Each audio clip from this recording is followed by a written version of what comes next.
Yeah.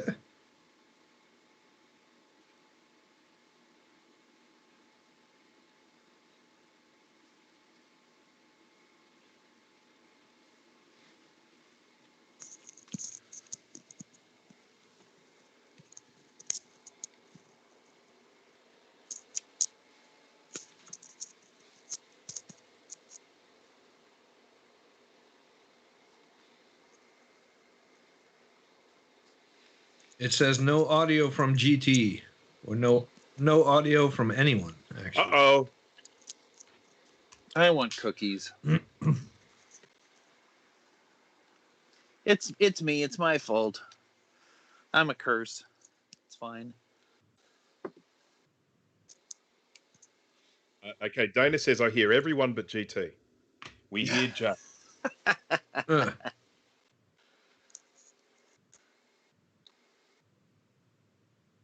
Yeah. We can hear you. Yeah. Yeah.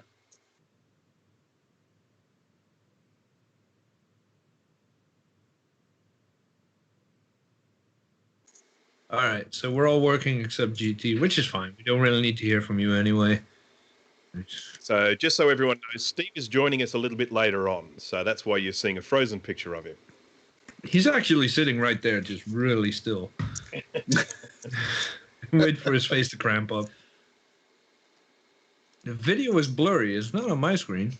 Yeah, it looks all right for me. No, I don't even have it pulled up. Matt is having buffering issues. Sounds like an internet problem. Yeah.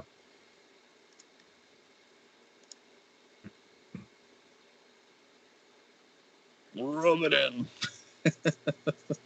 No, we're I've no issues with the picture here. I'm monitoring the stream, and I can still not hear you, GT.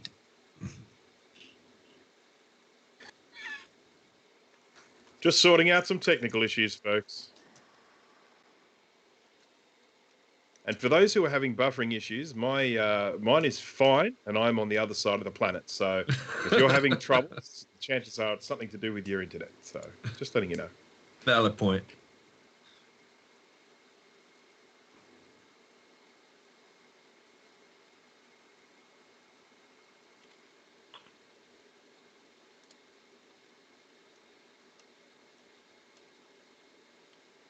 All right. While GT tries to figure out that thing, let me mute the stream again because I don't like hearing myself. I don't know how you guys do it. I do not like hearing myself. Okay. Let's see. Oh, yeah. Maybe because Mike's background was blurry. I don't know. So what have you guys been up to this week? Not a lot. Working. Yes, it's pretty much of the same. Repairing computers, live streaming, programming. Yeah, the last live stream was a little different, huh? All right, can you guys hear me now? Piece of news from this. Yeah, I can hear it was you on good the news. stream now, GT. I'm just seeing if the stream can hear me.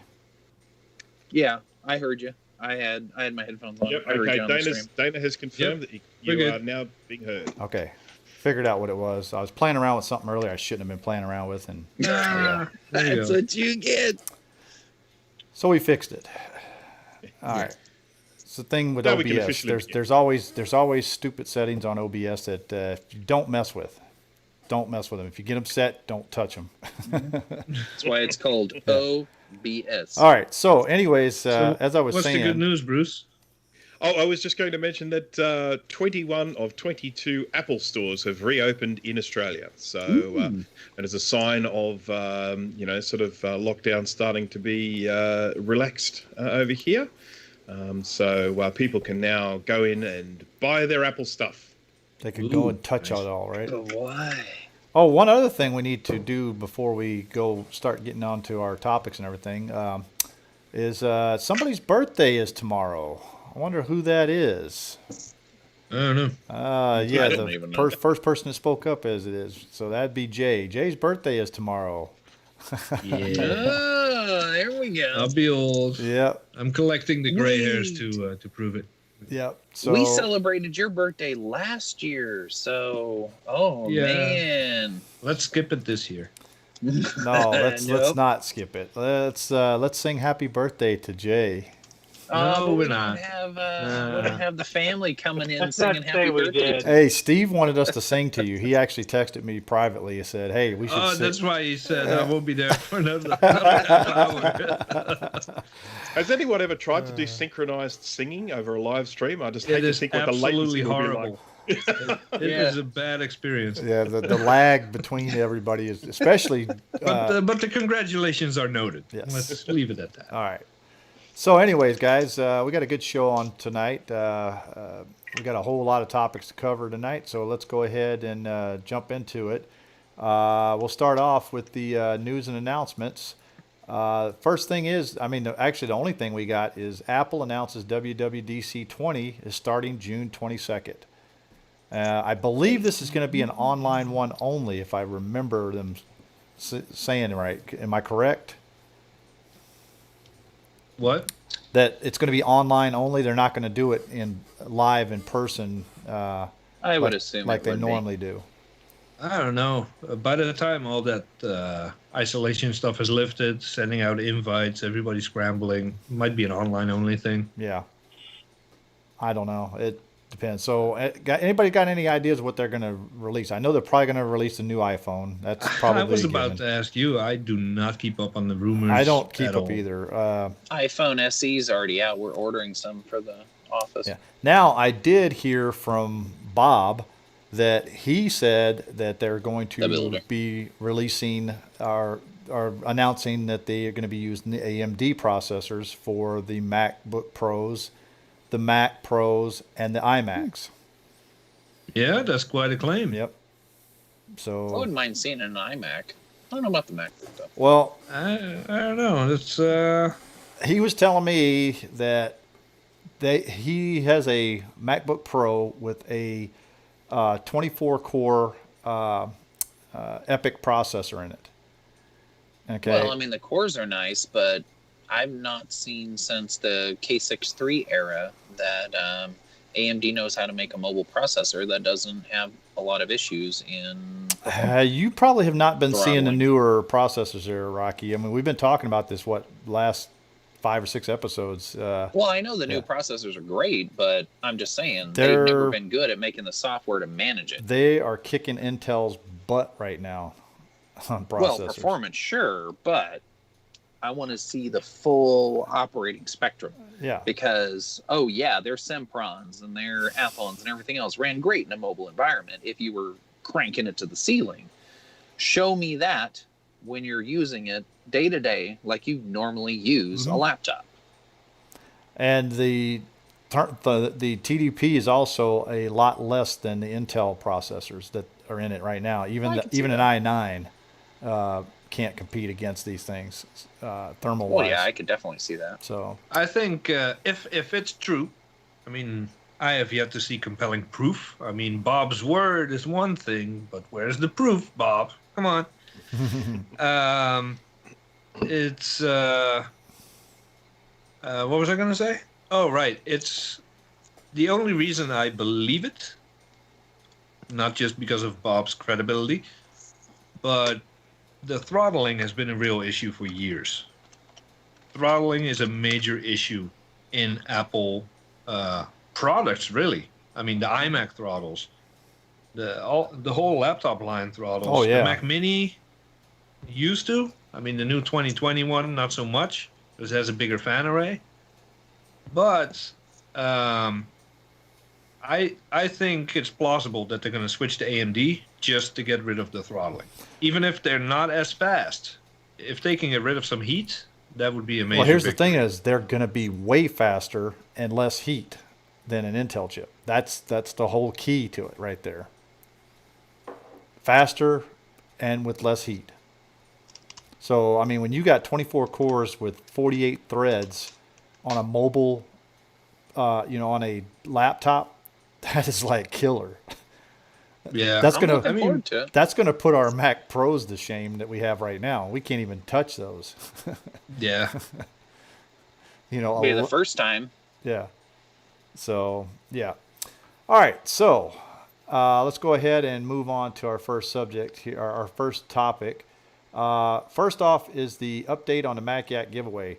Right now, only had about 10 subs, guys. You guys need to get out there and share this around. Share that last week's video and say, watch it, sub to us. We need you guys to spread the word out there and then have them spread the word. I mean, it's like a pyramid, it goes out. So The scheme? yeah, it's like a pyramid scheme. Yeah. Yep. You guys, Let's raise the stakes. we're at the top of the pyramid, no matter what. So, But let's raise the stakes on that. I'll throw in one more piece. uh-oh. I will throw in a game off of Steam that is Mac compatible. I've got a huge selection of them now. I've been collecting for quite a while. So let's throw that in. Let's see if we can raise the stakes and get more people in there. All right. So up to $50 for that game, and it'll be your selection. So Wow, that's even worth. That's worth more than the laptop is.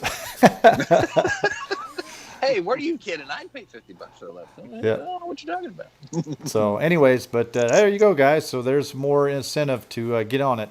And like I said, you got to have them watch the video because we made it to basically where you actually have to watch the video in order to enter the sweepstakes. Find the secret word. That's right, the secret word.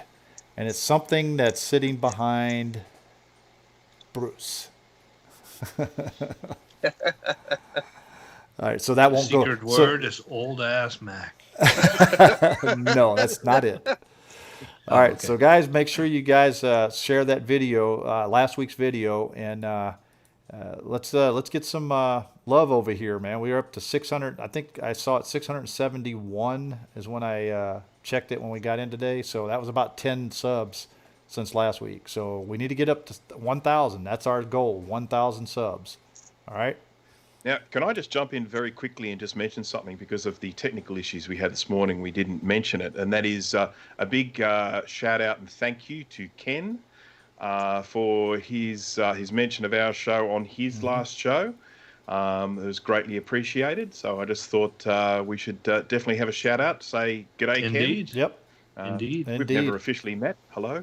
And because of Ken, we're bringing back something tonight we haven't talked about in a long time. So you guys will. Yep. We'll get to it. Yeah, we'll get to it. So we have no choice but to bring it back because he mentioned it. All right, guys. So first thing off the bat, we're going to talk another rant about the T2 chip again. And this is because Jay came up with a article he shared with us that basically the T2 chip is preventing Apple from being the green company that they want to be, because once a computer with the T2 chip comes into a recycler, basically it's a piece of scrap iron, because unless the person has actually Reset it to default, it's almost like an iPhone that's iCloud locked. It's a paperweight. It's worth nothing. So, and of course, Apple's justification behind it is that they're making it so that these things are very hard to resell on the black market. If they get stolen, you can't resell it. There's absolutely no way you can reset it. And there is a certain justification behind that you can understand. But the problem behind it is that no one can reset it if the original owner didn't. And now talking about primarily in enterprise situations where perhaps a company has a whole bunch of computers and they're decommissioning a whole stack of them at once. They obviously, with a big pile of these computers, they're just not going through and resetting them, sort of having the original user kind of sign out from it, ready to sign in for someone else. In that article, they were saying something like 25% of the ones they're getting in are just they're just parts. They can't be reset. Apple won't reset them remotely. They are absolutely and totally unusable. And I tell you, that whole thing just makes my blood boil. I mean, I find it so frustrating. It's and especially for businesses, there's no incentive. They don't need the money off the resale. It's a write-off anyway, and time is money. So why would you have an IT guy sit there and do it all the right way? Just wipe them and toss them. No, it's that's really stupid. incorrect, Jay. because actually from the business perspective, and I can give you a perfect example because we do use the MDM, and these little monsters are going to be on the MDM that we use. We can actually take it out of it remotely, and then the machine is no longer in our MDM, and we take it out through the Apple Business Manager. Right, but that's MDM. You can easily bypass that, unless you have the EDP attached to it as well, where it's registered with Apple servers. Yep, that's then exactly you're what they're screwed. doing.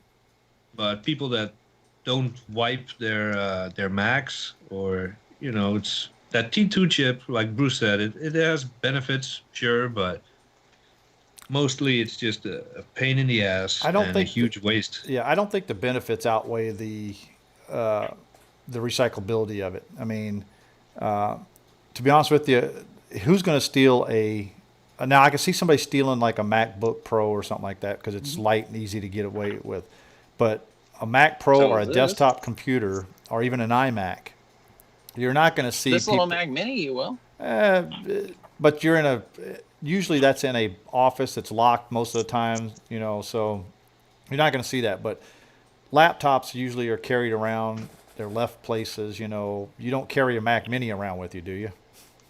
Actually, what we do, these Mac Minis are going to be in the mail quite often. So, because they're used to set up mass amounts of phones on our MDM, and to do things like that. So they're going to be in and out of the mail at least occasionally. And they're going to be going with the COVID thing. They're going to be going back and forth to the office. So that's one of the features of why we got a Mac Mini instead of a big tower or something like that. I mean, it's portable. It's nice. My issue is there was nothing wrong with File Vault.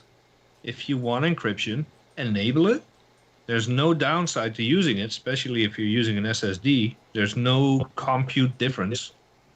Your Mac is just as fast as it always was with File Vault enabled. And if your Mac gets stolen or lost, you lose it or you sell it without forgetting to wipe it, whoever gets it next can just replace the drive or wipe the drive, and they're up and running. There was nothing wrong with that system. And you had a perfectly fine usable Mac. And now the T2 chip is... Yeah, I don't really have anything good to say about it. I know there's a lot of features that it does apart from encryption. It does other things as well, but that could be a better way to do it. I mean, if Apple were really serious about the whole theft thing, they would start up a stolen computer serial number log system. If people have a stolen computer, they can send in the serial number. So if anyone tries to resell those, that information is recorded. So that's my general feeling. If they really want to sell the idea that they are serious about, sort of reselling, sort of stopping, sort of stolen computers from being resold. Sorry, I had to laugh at that. If you guys listening to us on our podcast, because we're going to be doing that next, Bruce's cat decided to flick his tail right in his face. So yes, I got upstage there for a moment. So yeah, that's what I think Apple could and should do if they want to sort of stop the thefts. But yeah, I find that whole thing very, very annoying. I mean, look, my main laptop is 9 years old. My main computer is sort of 8 years old. I'd like, and I have no compulsion to update at any stage. This idea that you have these computers that are near new, just having to get thrown into the bin, just infuriates me. Oh, I agree. As Philip rightfully points out in the chat, there is a website where you can register a lost or stolen product. Yes, sir. And it's not Apple's. It's better. It's mine. Yeah, way better. AppleSerialNumberInfo.com. You can register a lost or stolen device, put in a reward, put in contact information, and if anyone ever stumbles upon it, puts the serial number into that website, they can have a means to contact you, and you might get your stuff back. So might even become more relevant now that actually if you steal a Mac with a T2 chip, you basically stole a whole bunch of nothing.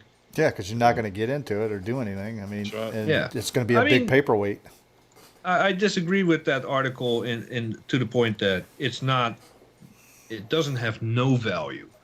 The screen has a value, the top case has a value, the battery has a value.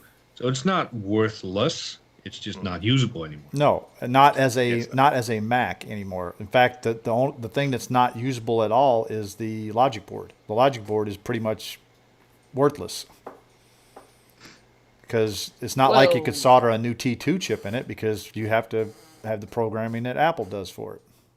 Well, considering that the computer is essentially just stock parts and it's not as special as Apple wants to make it out to be, something tells me that you could bypass it and give it a whole new EFI BIOS system and setup, and probably this overhyped Intel NUC, which is really what this is. If you look at the spec and the build, it's actually a NUC. I've set up NUCs. I've got a trunk full of a couple NUCs. So same generation. And that's essentially what it is with the T2 chip. It's an Apple NUC. I mean, an Intel NUC, excuse me. It's the Apple variant of a NUC. Mm-hmm. So if they really wanted to, they could pull those parts out, put them on a NUC board. Doesn't matter. You know, they could swap out some of the NUC parts and turn it into a NUC.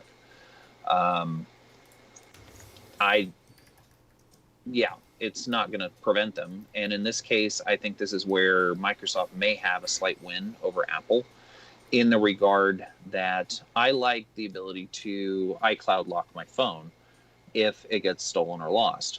You can do that with Microsoft. I have the ability on the devices that I own that are Microsoft to lock it remotely with my Microsoft account.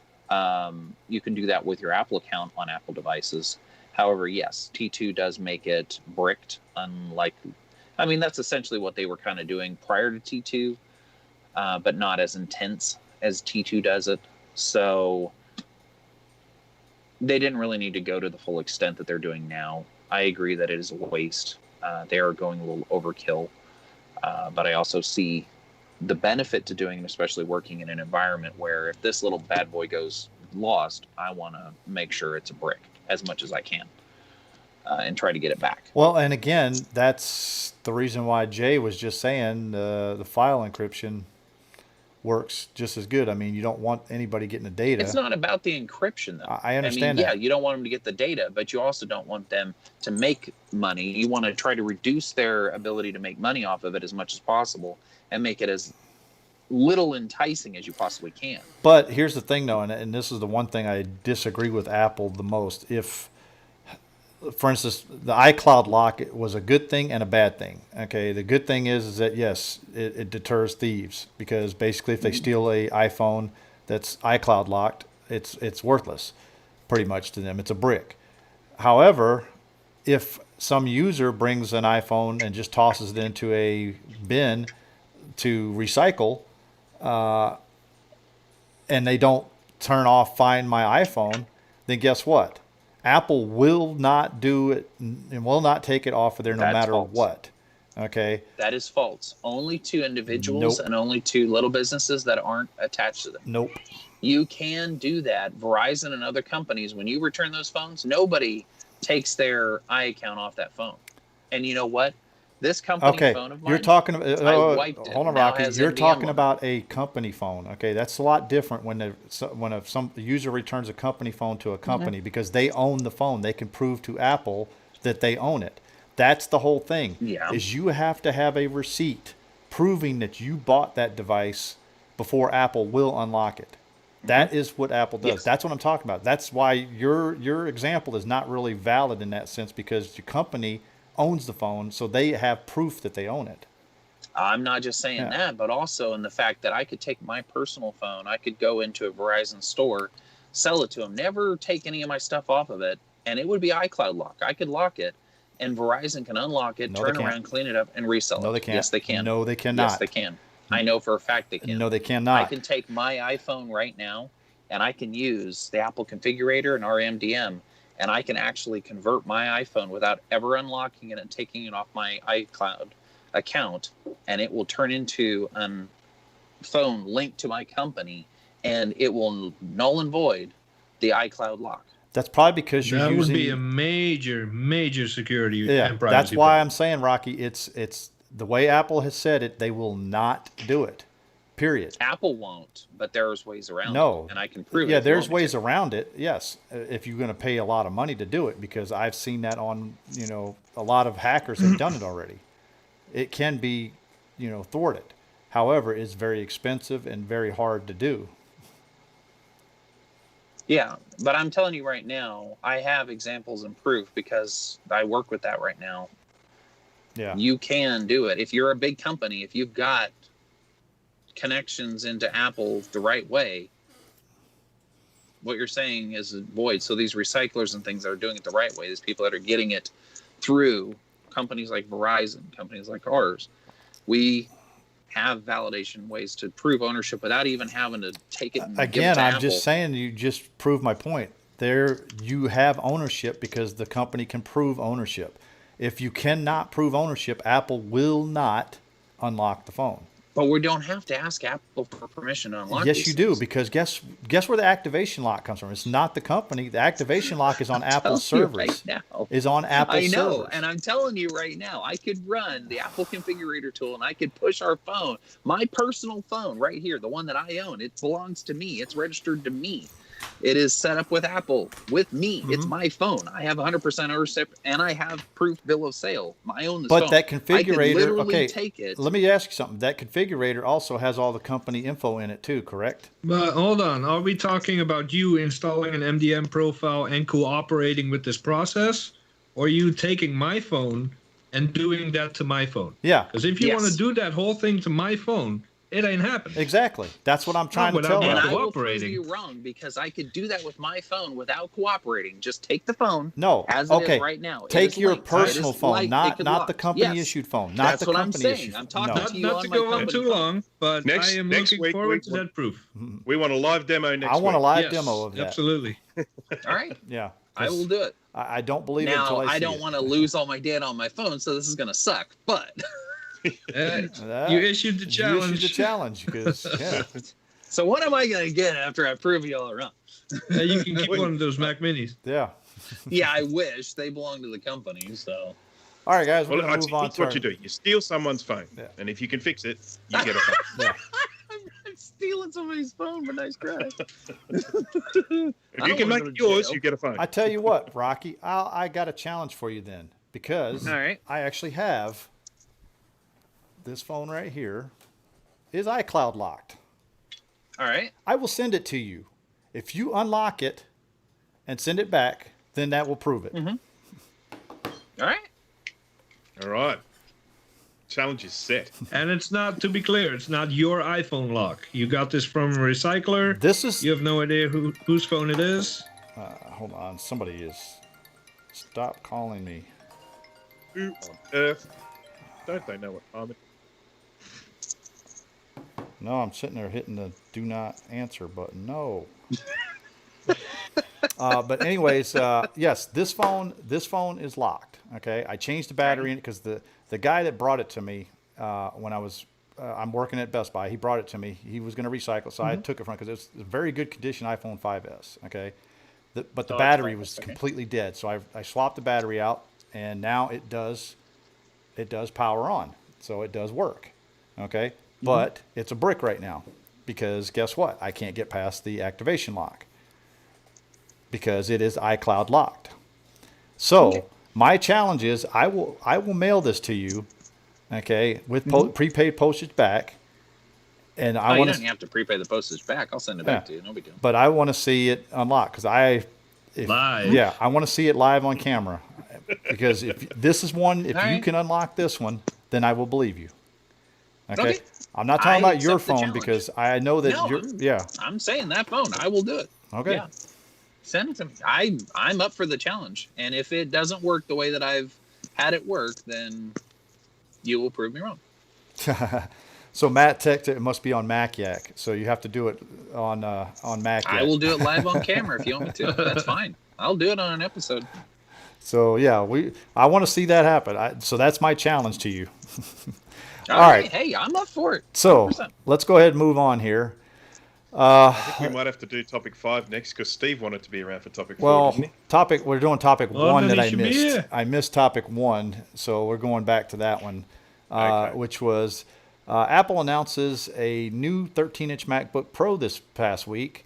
The dreaded butterfly keyboard is finally gone. So but still has a touch bar. Yeah, it still has a touch bar, and it still has the crappy camera, 720p camera. 720p. But here's the kicker, though. You know what? I was looking at them today because I was going to talk working to get me a new MacBook as my replacement for my company laptop and go, oh, well, I need one of these to do the stuff. I just buy me that. But here's the kicker. The base 13-inch is only $500 cheaper than the base 16-inch. And for what you get more on the 16-inch, I think it's absolutely ridiculous to even consider the new 13-inch. It's just worthless, in my opinion. Yeah. I mean, some people want the little one. But I would actually wait anyways, because if what Bob says is true, then the new MacBook Pros are going to be coming out with AMD processors, and you're not going to want these crappy Intel ones anymore. So valid point. Yeah. So I would probably wait. I mean, I'm willing to bet you they had these on the shelf, and they're trying to get rid of stock right now. And that's the reason why they're releasing them now, because without any fanfare, they said, "Oh, we fixed the keyboard. Put a real keyboard on it finally. Well, not a real keyboard, but a better keyboard than what they had before on it." So, but yeah.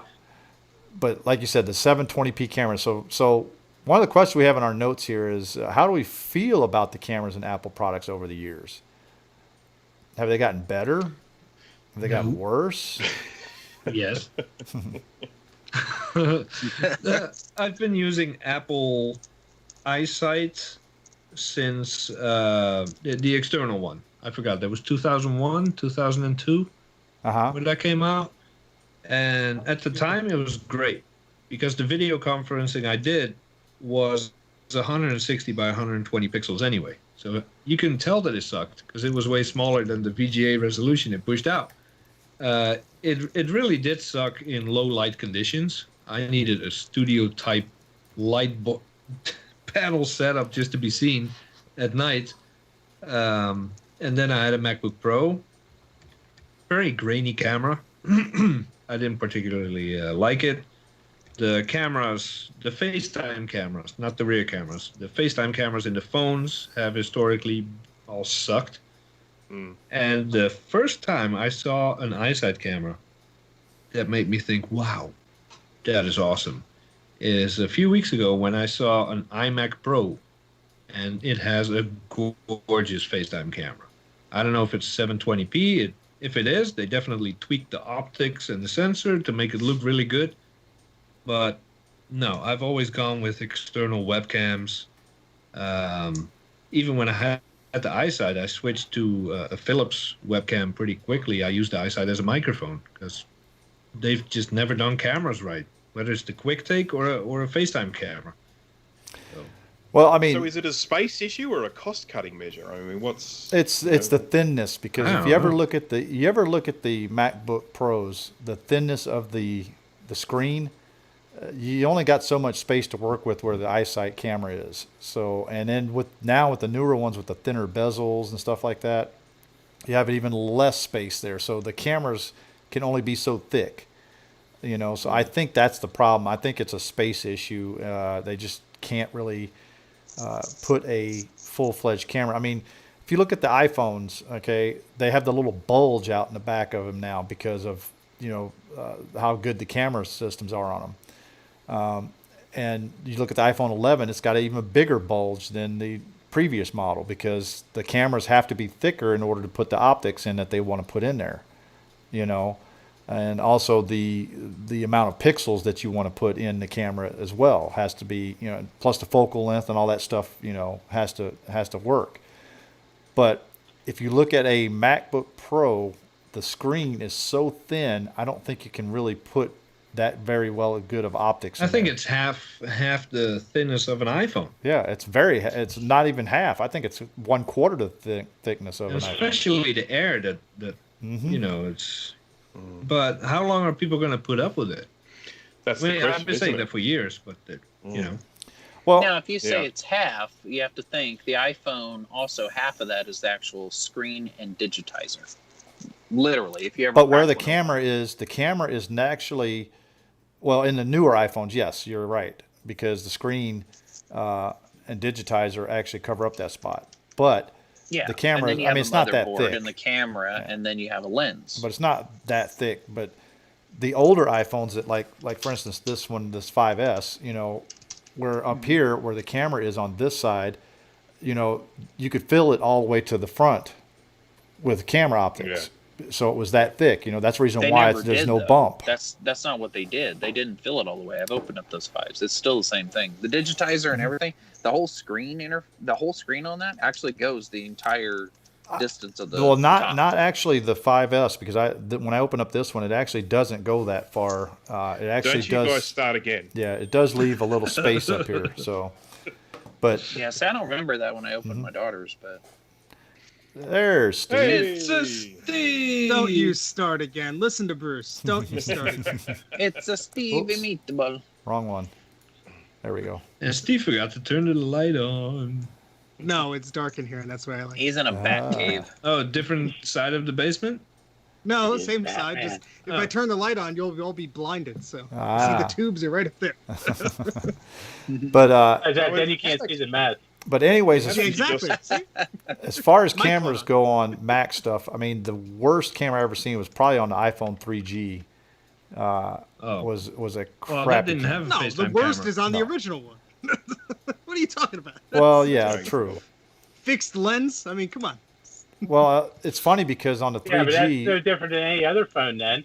well, the 3G Yeah, that's didn't. true. The 3G you couldn't even do movies yet on it. I mean, I didn't think you couldn't do movies until the 3GS came out. You couldn't do movies officially, yes, until the 3GS. Yeah, I did officially, find because I had mine the, jailbroken. I could do movies on Exactly, it. same here. I mean, we have actually talked at length before about Apple's constant desire to make things as small and as light as possible. You know, whether it be removing ports or sticking batteries in with adhesive, or putting really lousy sort of cameras in them. And the question that we always raise is that, is that what people want? You know, I mean, this is obviously what Apple thinks they should be delivering. But, is it going to come to a time when people actually look at it and go, oh, okay, yeah, that's an amazingly thin and good-looking computer, but it doesn't have a good camera, it doesn't have enough ports, it's the RAM's soldered on, so I can't upgrade it, all of these sorts of things, the SSD soldered on, so I can't upgrade it. So, is that question of Apple have decided that this is the way they want to go and this is what people want, but is it really what people want? Will the sales suffer from it? Apparently, because I've been saying that for 5 years, and people just keep freaking buying it. I don't get So it. stop. Yeah. Yeah. Everyone stop. Yeah, Now, I was surprised that they said that the new MacBook is like a millimeter thicker. And I'm like, oh my goodness, progress. Someone got That's fired. Hold sort of on. keyboard, though, isn't it? I mean, they had to do something. Maybe that was that, yeah. Now I have to clarify because I'm on Apple's site and I'm trying to compare because earlier What? today I found this one, but so I have to clarify because I think Apple has both of them on here. Is the 2 Thunderbolt 3 port model, is that the old version and the new one is the 4 Thunderbolt 3 model? Yes, I believe so. Because I was just looking at this. We're talking about the Okay, 13 because the new one, because Yeah. there is the 2 Thunderbolt 3 model, which starts at $12.99 and has some equivalent spec. Yeah, I think that's like just the older model. Yeah, well, the new one, Essentially in spec-wise. well, the new one, they're saying it starts at $23.99, and the new 16-inch, well, current 16-inch, starts at $27.99. So for $500 more, just to give people perspective, what Apple is saying the 13-inch comes with is a 6-core i7 9th gen. The 16-inch That's what has a 8-core i9. The graphics, you go from a 5300M 4 gig card in the 13-inch to a 5500M 4 gig card in the 16-inch. They both have the same RAM, 16 gigs. The hard drive in the 13-inch is a 512 SSD. The 16-inch has a 1 terabyte, so twice the hard drive space. You've got, of course, a smaller screen. They both have 4 Thunderbolt 3 ports. They both have Touch Bar and Touch ID. And why would you pay $500 less? You're paying a premium for it, but the 16-inch with the what does it start at, a 6-core processor and up to an 8-core? I mean, it starts with an 8, is according to this. Oh, okay. Oh, maybe according to the comparison, I guess, but it says, I mean, it could be just some Apple showing me something fancy, because I'm looking over here and it looks like it starts with a 6-core i7. I don't know where the price starts on that. Yeah, so if I click on, you're talking about the 16-inch or the 13-inch? 16-inch starts at $23.99 according to the right side of my screen. The 16-inch starts at a 6-core and it goes up to an 8-core. Yep. Now, if you go with the new one, the 4-port whatever new one, I guess it starts at $17.99, but you get 4-core i7, and then they say up to on everything else. The 13-inch are only quads. You can't even upgrade the 13-inch past a quad. Because my brother's in the market for a new laptop. He has a 2011 laptop. 13-inch goes to, over here it says 6-core. If you go to configure the highest one, the processor only says 2.3 gigahertz quad core. Weird.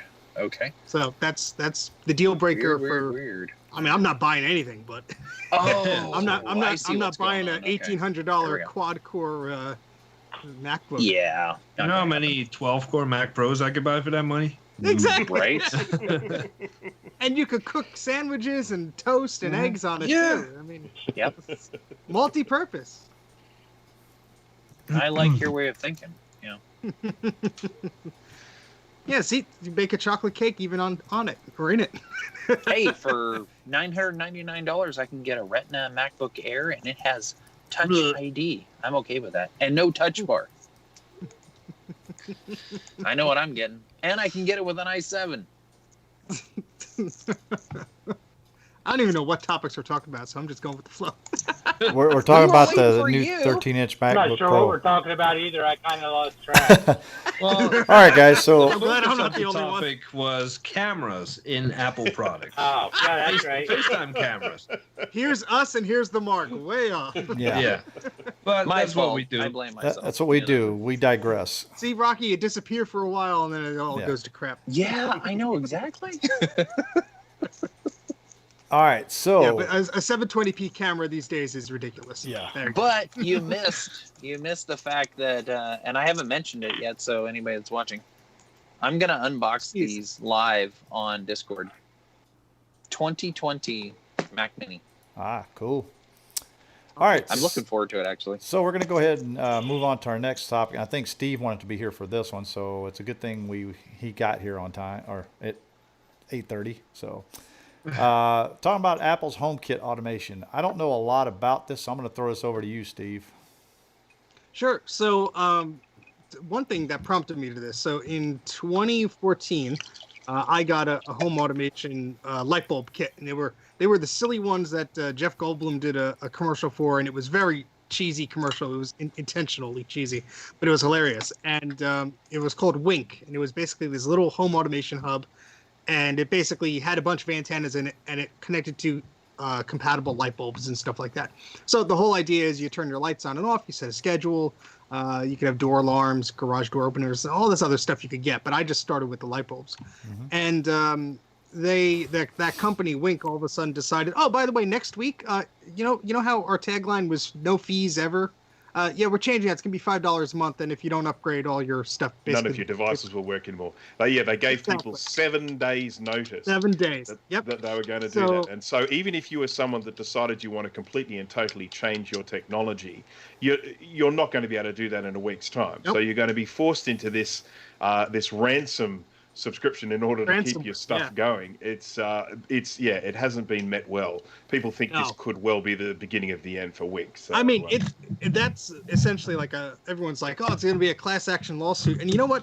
Everyone sues for everything these days, but I mean, that's pretty a cut and clear case. If you your advertising for years has been no costs ever, and then all of a sudden, oh, by the way, you can't use. In order to keep our business viable, we're going to have to start charging you. And it wasn't cheap either. I mean, the hub was $50 back in the day, but I mean that's not too bad. But a lot of these things that you add, like a smoke detector or a power strip, or they're not cheap. You know, this wasn't a cheapo brand company or whatever. But anyway, the reason why I'm talking about HomeKit is I'm moving away from that product because I'm not paying $5 a month to turn my lights on. It's ridiculous. And what I was looking at is Apple, of course, has their HomeKit automation stuff. And I know that sort of was late in the game with all this stuff because, you know, Alexa and Google and all these other companies had their own things. I know Samsung has their smart things stuff. So I was just curious from our audience, do you use any home automation stuff and what's your experience with it? I actually, in taking a baby step, I bought an open box Philips Hue hub that apparently is HomeKit compatible, and it has all the radios in there that it could talk to some of my old stuff that I had set up. So hopefully it was like a $39 purchase. So now you're going to make me go look and see how much I can pay for Philips Hues on, you know, at my work. Let me send you. The Philips Hues are not bad. It's hilarious, GT, because you keep showing us this stuff. Look what I got. New, it's 150, but I got it for 50. Yes, you bought it just to get a discount, but normally you wouldn't have bought it at all. No. I want to see GT's racing channel just slowly turn into infomercials. So as he's racing, he's like, guys, I got this on eBay. It's a $1,000 MacBook, but today only. Hold on. Today only, I'm going to sell it to you for $8.99. How about that? But yes, I'm curious what you guys use. I only really used it for light bulbs because our house is old, so it doesn't really have the above light fixtures. So we have lamps that are plugged into the wall and they're turned on with a traditional switch or whatever. So to sort of get around that, I bought the hub with the bulbs and stuff. And I mean, the home automation stuff to me is pretty neat because you could like set a schedule so it looks like you're home when you're not, and so on and so forth. I'm not too crazy into it. I mean, except for the mouse cam that we set up last year. But Mouse. I'm gonna be honest. We use actually the Google stuff and Echo. We have those stupid Echo docks. It was not I didn't choose this stuff. Other people in the home did start putting it in, and they figured out how to make it work. So if even the people that can't hardly use a computer figured out how to make it work, and I just went and double checked it, it actually works really well. It turns on certain lights. We have light switches that work with it that are made by TP-Link, and it actually works well. Even when they can't connect to the internet, as long as they can connect to our TP-Link router, it can communicate with the TP-Link switches. So there's still some capability there. I'm not completely disappointed. Yeah, it seems that there's a divide in these devices. So there is these devices that are smart enough to work on their own. They don't even have to connect to your router. They work over Bluetooth or Wi-Fi, and they don't have to be online. But if you want the scheduling stuff, yes, it has to connect to your router. But I'm finding that, like, so I have the small little Amazon Echo Dot, Dot thing, and apparently that doesn't have all the antennas in it to work as a standalone hub. So you need a bridge device like this Philips Hue thing that makes whatever's HomeKit's compatible. And the only reason I bought that is I don't want to buy into a whole ecosystem, but they released this firmware, I think last year or the year before that basically makes it compatible with all these generic Zigbee devices, which is like everything under the sun. So I'm like, all right, if it works with that, that'll work fine for me. But the chat is pretty much saying the same. Yeah. I don't have it.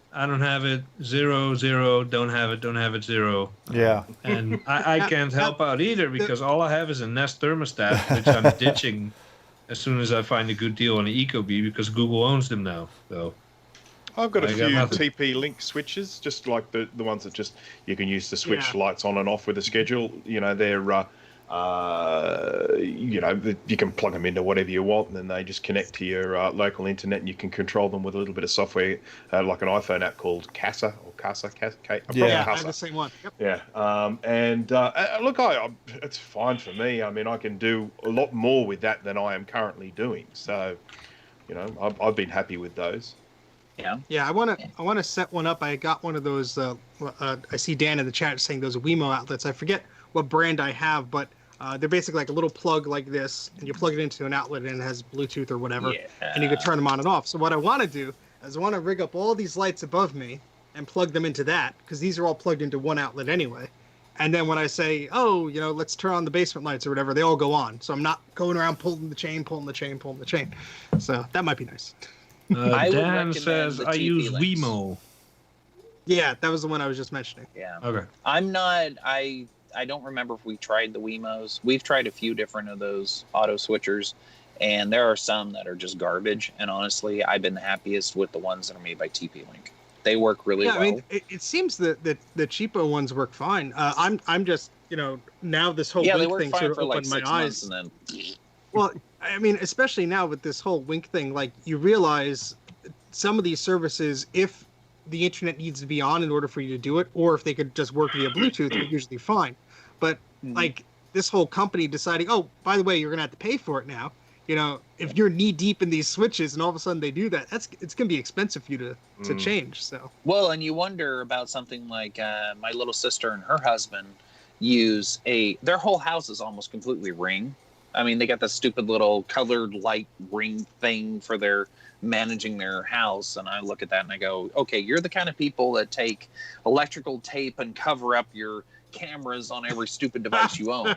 But you just allow yeah. So I'm like, seriously, I mean, it controls the temperatures and everything, and I'm like, all right, seriously. So all that my grandma has is a Ring switch, for camera thing for her buzzer on her garage. But I mean, what are the people going to do when Ring decides to go? No. Now we want $100 a month or whatever, exponential. Exactly. I think Rocky's got it, and Wink has done So the I same think- thing just now. Is like you're basically held hostage to whatever company, whenever they get you hooked on it and get you where you have to depend on them, and all of a sudden, boom, we're going to charge more. So I think the key is to go with ones with some level of cross compatibility. A lot of these ones, they'll work with different, sort of controllers working, operating the switches. So that just sort of protects you from, getting locked into a single ecosystem that they might then just shut down. Well, and there's another side of it that bothers me, which is why I avoid home automation stuff. Like, I refuse. I absolutely will not have a home device that will unlock my door.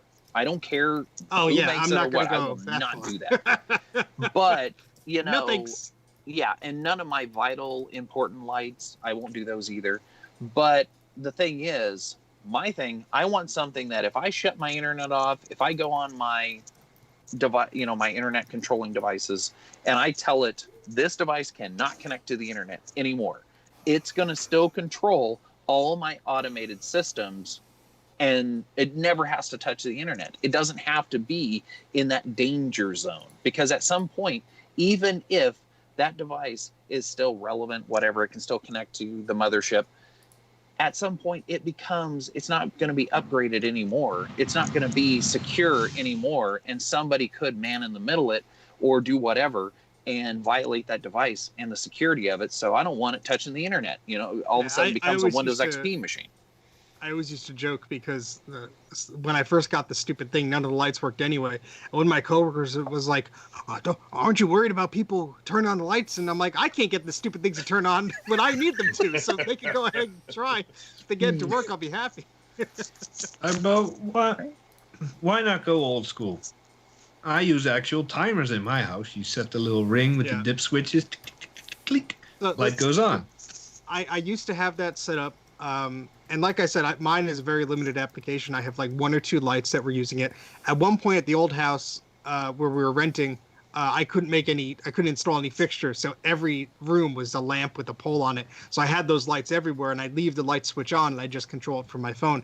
And when it worked, it worked. I had no problems with the system, but I mean, it just sort of opens your eyes to when you're buying into this home automation stuff, make sure it's generic, make sure you're not locked into one app or one platform, because either they go under or, they're not going to be compatible anymore. And like Rocky said, if they're able to work just within your local network without connecting to something, maybe it has to connect to a hub or whatever, but even your hub could be an Apple TV or something like that. I think that's probably the way to go. Even if you pay a little bit more for your devices, then, you don't have to worry about data collection and stuff like that. It's all in your local area network. Oh yeah. Yep. I'm just waiting for the day because honestly, if you expand it a little bit more, when is the day that we can no longer buy a refrigerator or dishwasher or whatever that doesn't connect to your home network or have to Just rip out the antenna. properly function? Yeah, but I mean, it's getting there. I mean, like all the all the TVs now are almost smart TVs. I mean, you can almost not I get think away the with having a saturation- dumb device anymore. I think the saturation of broadband accessibility in the United States has to reach a point. I mean, we're getting better coverage every day, but there's still so many areas that dial-up is what they have because that's all they got.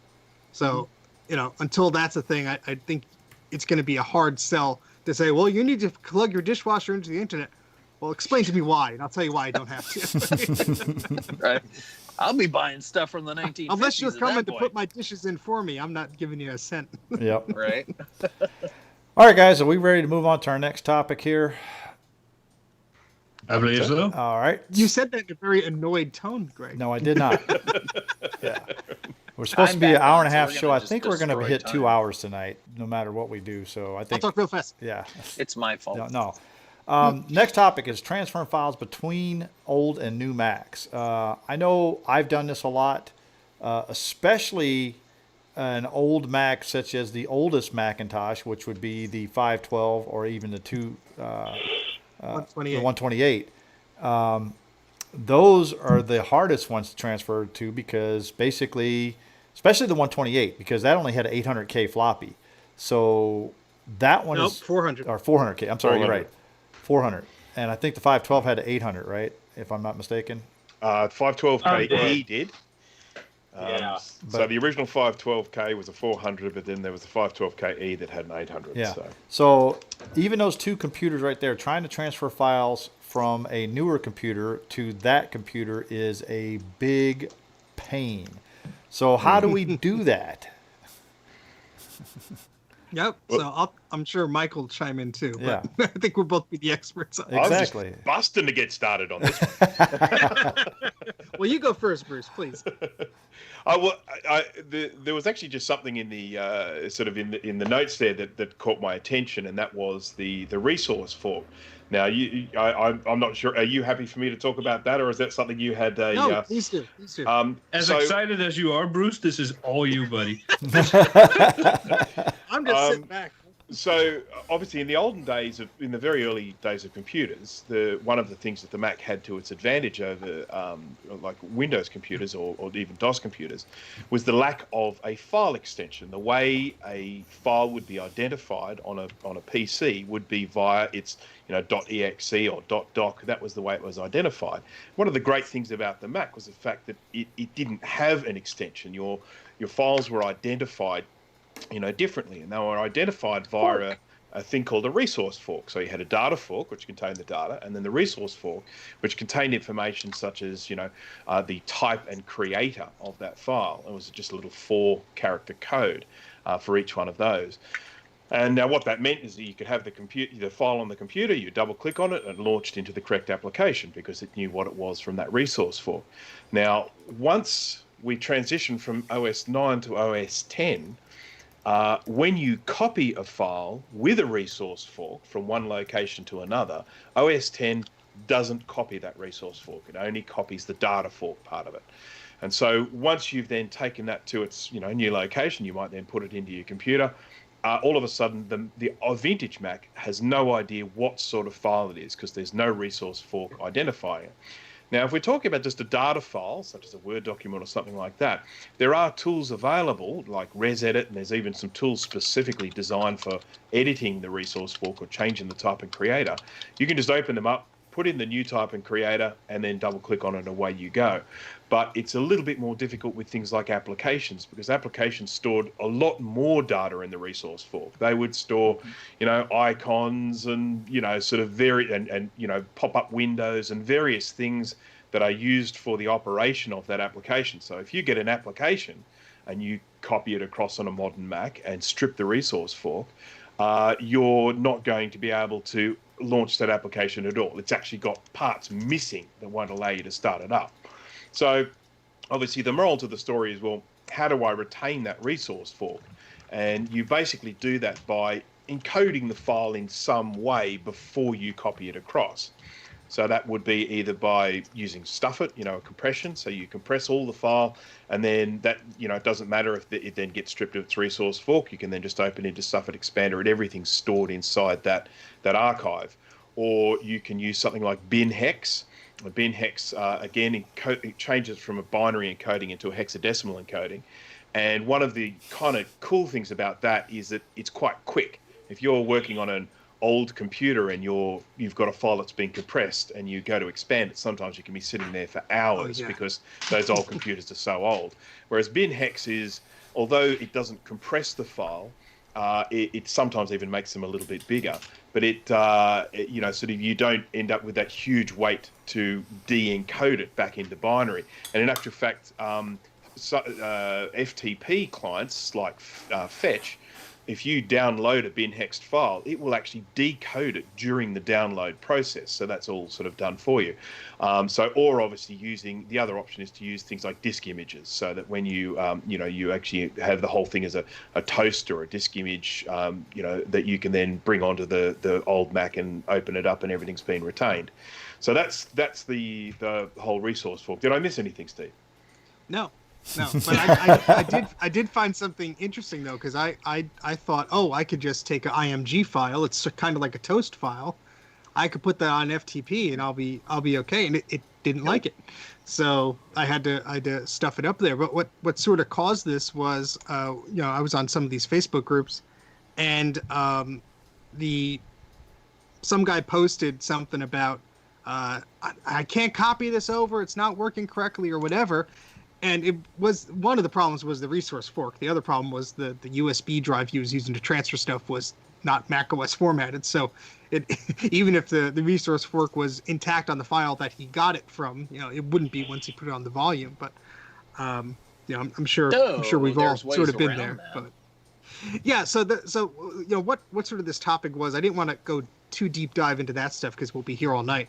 But there are some very easy things to sort of keep in mind here, as long as you're aware of the limitations and the precautions you have to take.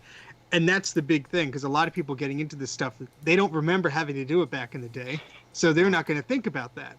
And nice background there, Mike. So you run into some of those issues, and I don't know if Mike has anything to add, because I'm sure you know about this stuff too. But you've been talking about all the forking things that need to be talked about. Now, Windows 10, or excuse me, Mac OS 10 actually still retained the fork up until, what was it, 10.3? 10.9 actually. Okay. But, I mean, so I could transfer stuff. So I did a test with Jay a few months back, and I think we mentioned it on a previous show even after that. But I took a zip file, a text file. I wrote something in it. I stuffed it up on System 7, sent it to Jay over FTP or wired, and then he opened it up on High Sierra, made a text change, stuffed it up again, sent it back. I expanded it, and it was fine. So I think it was Mac Mojave OS, even. Yeah. So the Mac OS is smart enough to retain the resource fork data, because the operating system and the file format of the disk that file is on understands what a resource fork is. You get into the issue where if you take that file and let's say you download it on a Windows machine, and then you take it from a Windows machine and let's say you put it on a USB stick that's not Mac OS format, let's say it's FAT32 or whatever, it's gone. There's the data that was it's always going to be ugly. Yeah. Well, you see the thing. Go ahead, Steve. Finish up. No, please. Well, the biggest problem people run into is they start going cross-platform, and that's where things get really screwed up. Especially dealing with Mac files are very odd, especially when you're dealing with classic OS. Yeah. So, and that's where people lose the resource forks and then start having issues. And then if you let's say I'm working on my iMac right next to me here, my G4 iMac. I mean, I could take a USB stick, transfer files, no problem. But the problem is that USB stick is formatted under FAT, which is a Windows format. It's going to be toast. As soon as you copy it over, the PC type format doesn't recognize any of that. So it just strips out all that excess stuff. Yeah. Because it doesn't know what it is. But Yeah, that's I've where had- encrypting it, or not encrypting it, wrapping it in an SIT file would protect it regardless of the formatting of the Yes. drive, right? Yeah. Exactly. Yes, because the Stuffit software is smart enough to detect, hey, this is a compressed file made with Stuffit. I could open this up, and then inside the resource fork is intact with the file. So that's how you sort of get around that. I know there are some Windows tools that are supposed to preserve the resource fork and stuff. I'm not going to get into that because that's a whole rabbit hole. But the only other thing I wanted to mention is, as Greg mentioned in the beginning, these old Macs. And so, yeah, let's say you got your resource forks, you're all happy, you got an iMac G3, and it's running OS 9, and you have a USB floppy drive. Well, the only way you're going to be able to write disks for anything with an 800K floppy disk drive, so that could be a Mac Plus, that could be a 512KE, that could be an early Macintosh SE or a Macintosh 2, depending on your configuration. You can't write those disks with the USB floppy drive because those the way those 800K disks spin is at a variable rate of speed. So it's not always a fixed speed. So no matter what you're trying to do, you can't really emulate that. So you need an older Mac with a super drive. That's why they called it a super drive, not the CD drive. The actual floppy disk drive was called a super drive. And it basically was like, oh, well, you could do high density disks and 800K disks. And so you could write to 800K disks from any beige Mac with a floppy drive inside of it. Even the clones will do it fine. It's just the mechanism and the operating system. Where you get really tricky is writing to 400K floppies. Now, apparently, if you put some tape over the 800K disk and you put it in there and you sort of do it one way, it'll work for like the first time and then it could get screwed up. But I thankfully, haven't really dealt in that realm for too long. But I know that there are ways to sort of trick it. I don't know if you've had any experience with that, Bruce. I didn't want to interrupt. I'm sorry, but this is 2 minutes ago. Did anyone see Mike pull a cat literally out of thin air? Out of space. In space. Without a Anyway, mask or carry on. anything. I'm good. What can I say? One of the interesting things about the 400K floppy disks is it's not just a matter of them being half the capacity. They're actually a completely different file format. They're MFS, Macintosh File System, rather than HFS, which is Hierarchical Formatting System. And the MFS has a bit of an unusual trick, and that is that even though you can create folders and put files into folders, it still treats the whole disk as one great big root directory. So if you have two files with the same name and you put one into one folder and then you go to put the other one in the other folder, it actually says, the file with that name already exists, even though you're putting it into another folder. So that's kind of an interesting thing with the 400K formatting. It's not just half the size. It's actually quite different in the way that it works as well. But I regularly see people on groups and forums and stuff like that saying, I've got myself a 512K or whatever, and I want to make a boot disk for it, and I've downloaded it on my Windows computer. How do I create a boot disk from it? And of course the answer is, well, you don't. Not from Windows.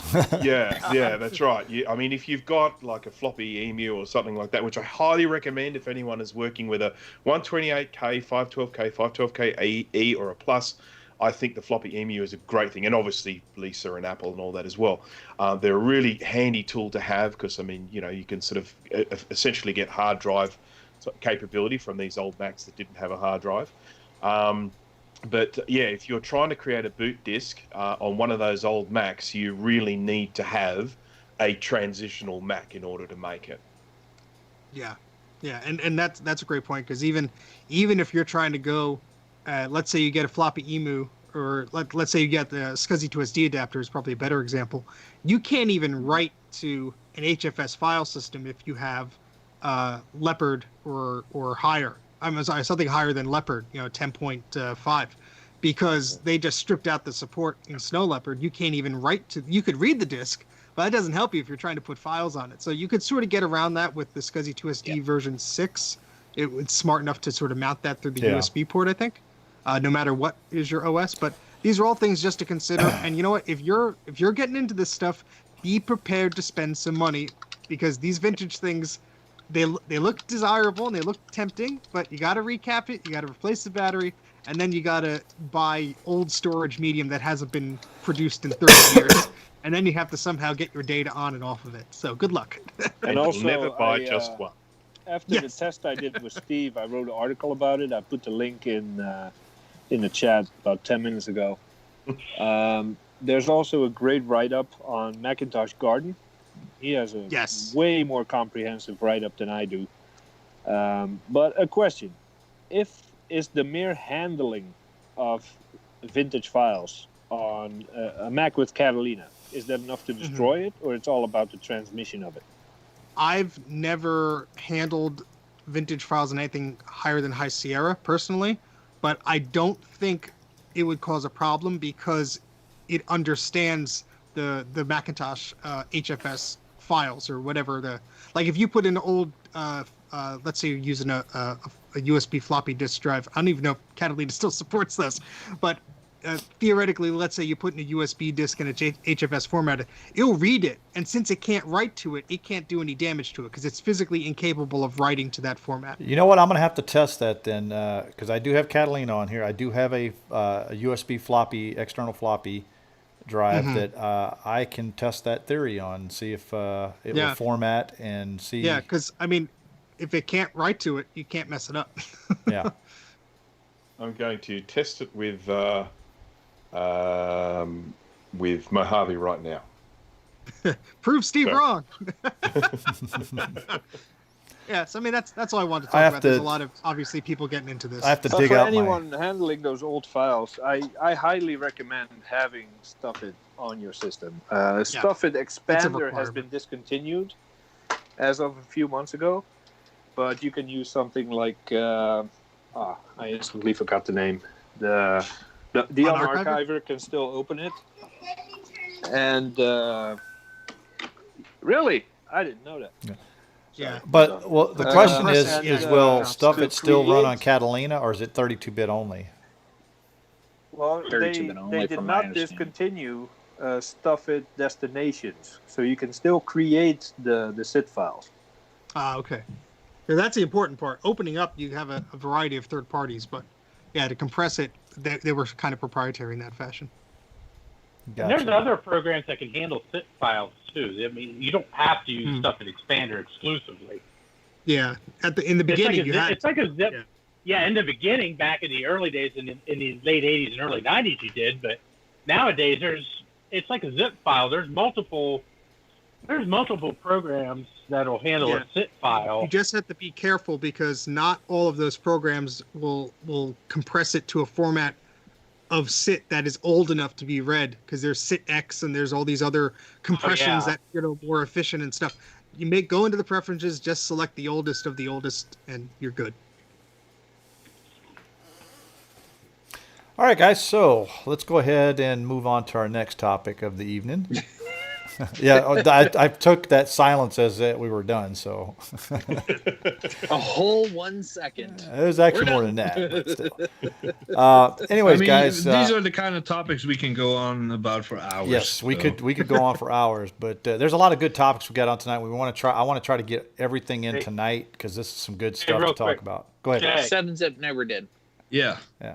Oh, he's pulling the I cat. can confirm that I just duplicated an old file on Mojave, and then opened it up on the Mac, and it's still the old Mac, and it's still recognized. Ah, good. Nice. Perfect. Nice. All right.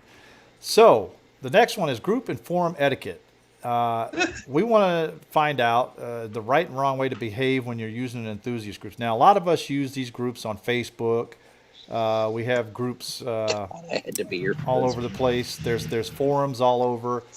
Even our Discord is considered technically a forum, you might want to say. So what we're talking about here is there is right and wrong ways to behave when you're on someone else's, basically you're in someone else's house. That's the way I consider a forum or a group. You're That's a good way basically of putting it. visiting someone's house, and you should act accordingly. And if Place of business, whatever. yeah, and if you don't act accordingly, then you get the boot. I do believe that I think Jay did that to someone just recently. It's someone we all know. and love. Yes. No, I don't think we Yes. love, but they hate. A lot of people hate them. I will gladly take full responsibility for banning Jonathan Goldman from Low End Mac. But, yes. Yeah, Dana just said that. Don't block moderators. But I Just think remember, if Steve. you're ever on any of our groups, Jay is always right. Yeah, Yeah, right. That'd be a first. and just I'm remember pretty sure on my wife would disagree. on our Discord, She'll MacYac ban you. moderators are always right.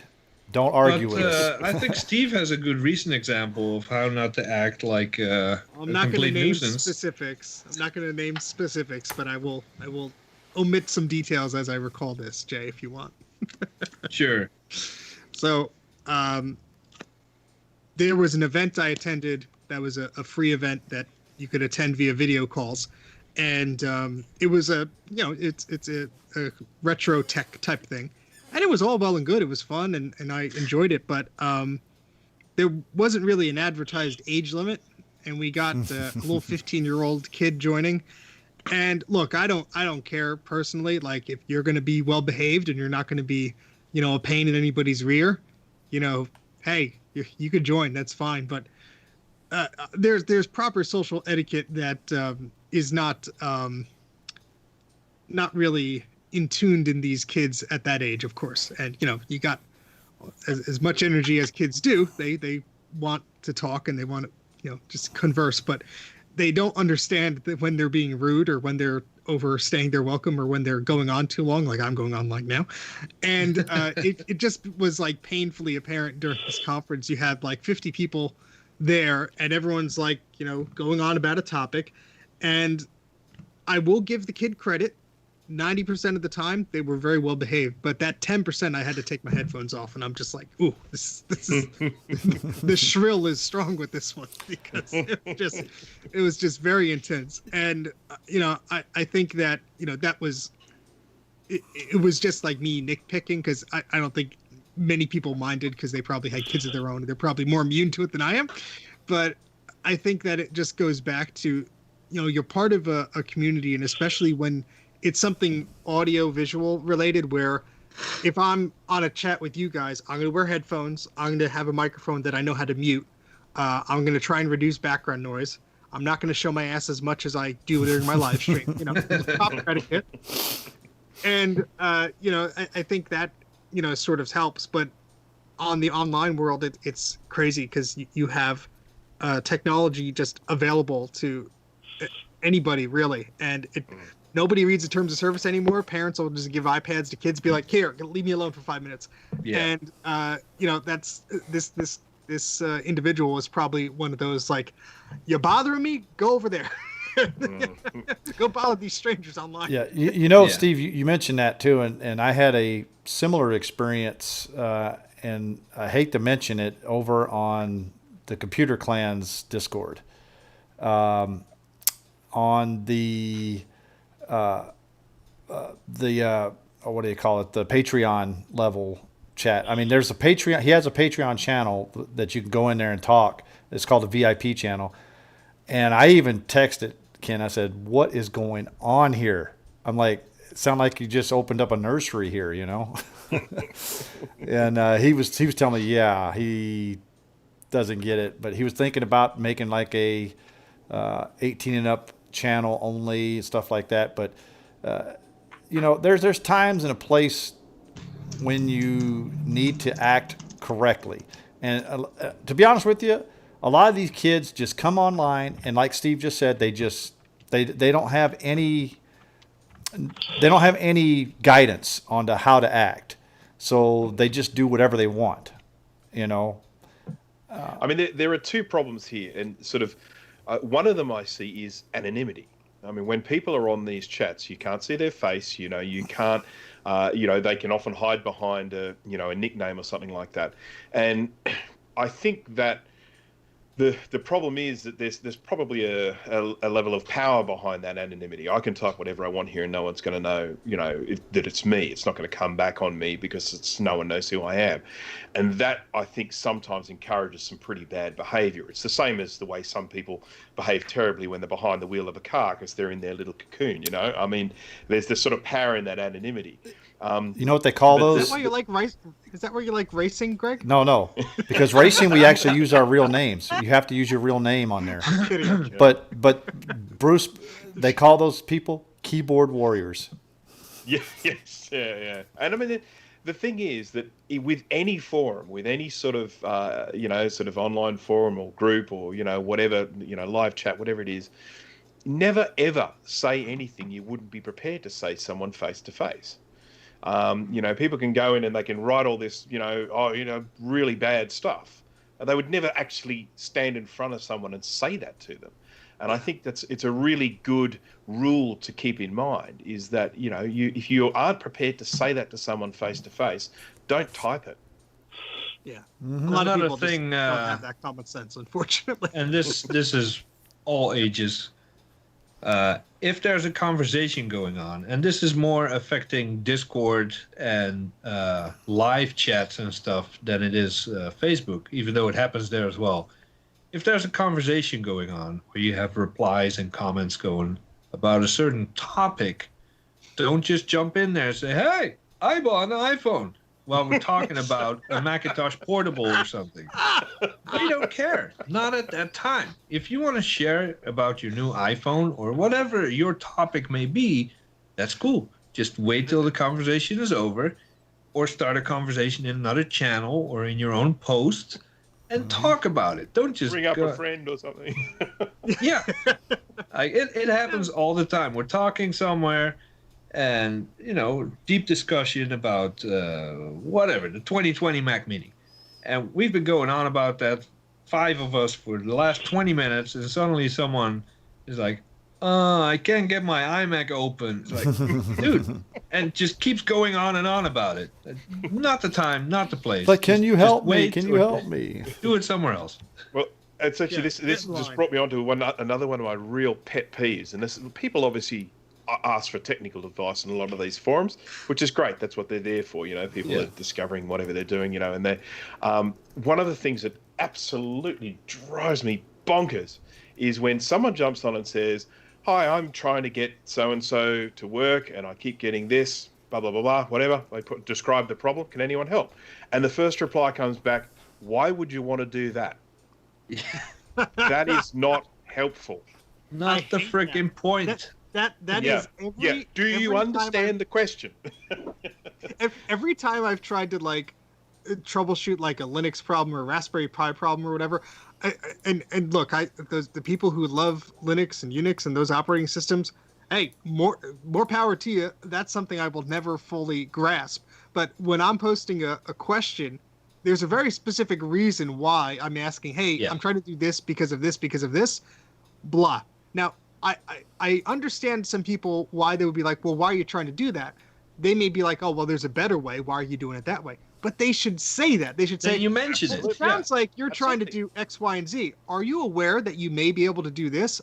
But by all means, offer up an alternative, but don't just say, don't why just are you trying to do words. that? Yeah, I hate that. The other Why thing would I you hate want is, to do that? Yeah, the other thing I hate is when you're posting something for sale and it's on Facebook and it's on one of these Mac groups. First off, the Mac group isn't it is not the for sale Mac group paste. It's just like the regular Mac group. And you say, oh, okay, I have this Mac. I don't really know how much it is, but I can't ship it. I'm open to offers. It's like, well, where the heck are you? Are you in the Arctic? Are you in Hawaii? Are you in the US?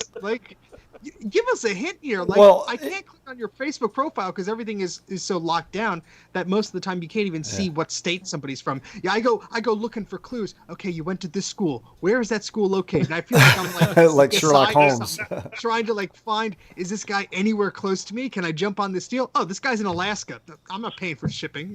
Well, here's the thing too is when somebody does post something like that and they say local pickup only on a group that is nationwide or even worldwide. Okay. It's like, Dude, there are local groups just for Use that. Marketplace if you want to stay local. Exactly. Yeah. Give us a clue at least. I don't mind you promoting it, but at least let us know what corner of the world are you in. To piggyback off what Bruce said, a big pet peeve of mine is stay relevant. And I'll use Discord as an example. This happens on Facebook daily, but my wife jumped on the Discord and said, "Hey, I'm looking for a game controller for the Apple TV." And immediately he's like, "Oh, I use a Raspberry Pi with blah, blah, blah." And all this nonsense that was absolutely not answering the question. Like, this is how I do it. I would have given you Not this helpful. right here. Said use that. Yeah.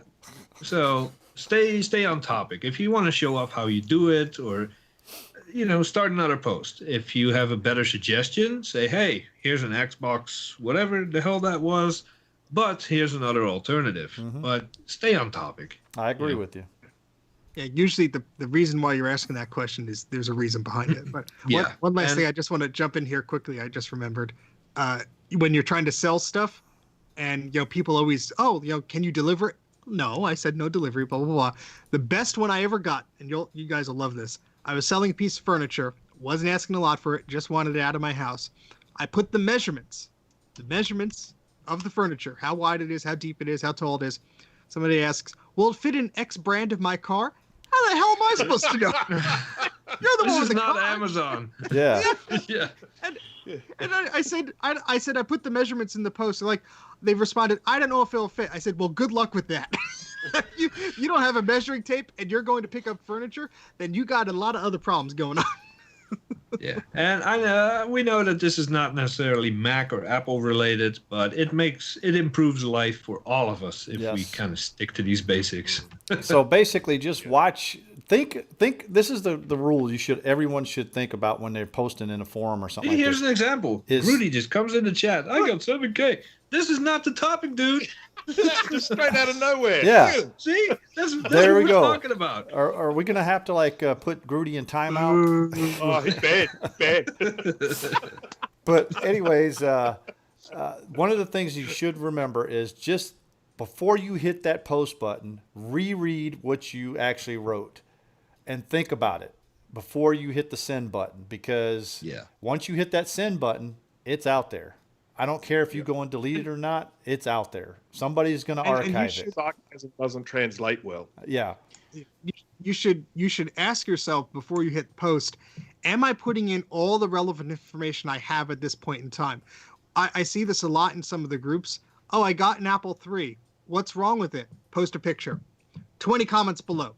5 minutes later, "Oh, I got to turn on." They make a new post. They don't respond to the post that they just made. And I'm like, you're spamming this group, dude. Like, how about you spend 20 minutes, get all the collected details that you want, then ask for help. Don't start a conversation with yourself and just upset a bunch of people. Yeah. Remember that post. And I want to add one more. Since we're ranting, this is not even a topic. This is just a straight up rant. Type a sentence. Don't type 2 words. Hit enter. Go on with the next 3 words. Hit enter. So that you have a block of text like this that equals 1 sentence. Well, there's Type it out, been somebody in hit return. Mac Pro users that does that a lot. They'll sit there and say, "Help, please," and you're like, Yeah. "Okay, what? Are you Dial drowning, or are 911? you need 911?"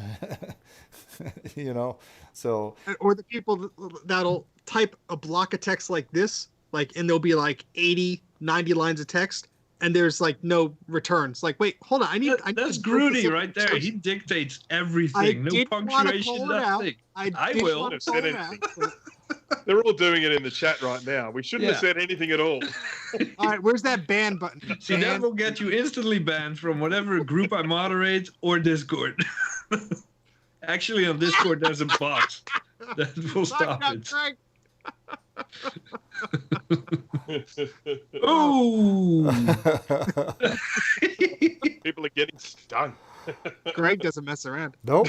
Yeah. He stopped hosting the show. He's now just straight up putting people in timeout. Exactly. Sorry, I have the timeout button. Oh dear, idea. That's fun. But yeah, there's a wrong way and a right way to behave. Like Greg said, when you're in someone else's house, just stick to it. And if you don't like the way people run their house, open up your own house and have people over. You know, it's easy. Yeah, Sorry, we're- Grudy, I can't put you. I we're- can't pull you out of we're- timeout. we're- 300 seconds you have until you can post again. Got 290 left. the individual that you mentioned before, Jay, would always love posting on other people's for sale pages. Oh, mine's better, and post a picture yeah. of like some prototype or some garbage. It's Yeah. like, that's all well and good. We'll pat you on the back, but that's not the whole point of this conversation. Bye. It's very narcissistic, isn't it? Yeah. Yeah. It's- Yeah, and he's next on my shit list. Who's that? I forgot his name, but I got him marked. All right, guys. So, second to last topic tonight, because we're going to get this done, and then we're going to get Steve's archive adventure. So the next one is we're bringing back the "What Were They Smoking" segment. So let me copy the first link here, and I will paste it. And this is the first one we're going to be talking about tonight. This guy is selling. It's a local. It's in Marketplace here in my area here. But if you look at it, you could see that it's a 2009 Apple MacBook White unibody, 8 gigabyte RAM, 500 gigabyte SSD. Guy wants $160 for it, for a 2009. Huh? Yeah. SSD's not worth that. Exactly. And it's got a crack in it. And it's got a crack in it. Yeah. That adds And value. if you look at the bottom of it looks horrible. I mean, Yeah. All of them do, because that's that certain rubberized bottom. 160. yeah. There's no Wow. feet on the damn thing. But to be honest with you, I would not pay that much for it, because even he says that the battery doesn't hold a full charge, so it doesn't hold a very good charge. So to be honest with you, no, this is one of my suggestions here. So I put this one in tonight. And then the next one I will let, let's see, we'll let Bruce go with this. He's the next one up. But hold on, Yep. but the first one, what were they smoking? You have to at least respect the seller enough to say they showed the crack. Most sellers would not show that. True. They wouldn't list it as fair. I mean, yeah, it's overpriced, but at least they're fairly honest with what they're selling. So what do you guys think it should be worth? That's $1. it. $50. $30. I was thinking Jay's term right there, about 30. That's free shipping. Yeah. I'm paying shipping on that. Exactly. That's still a I decent. don't know. 8 gigs of RAM and a 500 gig SSD. I'd say it's worth $50. Well, 50 is still a decent price too. I mean, I wouldn't go over 50. No, I wouldn't go over 50. I mean, I only paid $100 for my 2009 MacBook Pro 17-inch, and those things are actually still pretty valuable nowadays. So You got a hell of a so deal Brock, there. Brock Dude. goes. That must have been I an know awesome that guy. seller. The guy I bought that thing from was psychotic to sell it to me so cheap. But then I again, know. he did strip it down before he sent it. There was no RAM. There was no hard drive. No, stuff like that in it. So I mean, I guess you got what you pay for, buddy. But Brock said cracks are Yeah. features. But before we move on, don't forget, what was he smoking? What do we think he was smoking? Well, he wasn't smoking something very I strong don't know, because he's it wasn't only that slightly expensive. high, so I think it was just some homebrew meth that just didn't come out right. I'm good with that. I'm good with that one too. 160s. Because it's not really. I mean, truthfully, that's really not that obscene. I've seen No. worse. Oh, I've wait, seen wait, wait. people We sell- got some coming up that's Oh, we worse. got worse. We got worse. I've seen people It gets sell better. iPhone keyboard for $500. In fact, the last one we have in here is going to be the best one. And Jay found this one, so I'm going to let Jay go on that one. Oh, I like you're holding the MacBook wrong. That's beautiful. Yep. So the next one that I'm going to put All on, this is. I should just preface this by saying that The link is in there. prices are high here. That's just always going to be the case here. The Macs, Good generally Lord. vintage Macs, go for a little bit more, but this one Whoa. here, which is a what was it? It was a. Sorry, I better click on the link It's a myself. PowerBook G4 Mac OS. Yeah, PowerBook 10. G4. Now this is okay. First of all, if we're going to convert this into US dollars for those watching, this is equivalent to $550 US. Still. So we are talking about a G4 Mac with a grubby keyboard. Grubby. Not a lot of details. Only a 15-inch. Yep, that's right. 512K of RAM. I think this, perhaps just trying it on for size, maybe because it's got the Apple logo. I don't know, but that's just absolutely ridiculous. So, this is in sort of Western Australia, the opposite coast to where I am. But I would say he was. Gig of RAM in it. Sorry. Yeah. Only got a half a gig of RAM.